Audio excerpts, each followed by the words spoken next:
at na akong pitsay nga tinanong didihiton mga galunan, planggana nga buho, mao kanan Wilkins, galunan, ayan, yung mga jug nga waray mga gamit. Ang tubungan inihang baboy na buho man ako nahiragin tamnan.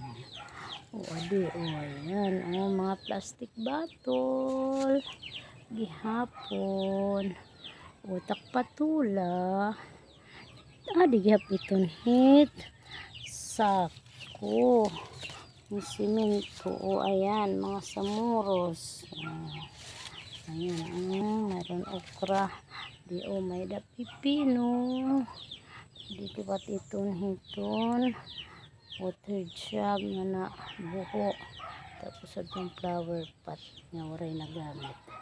Thank you for watching. Thank you very much.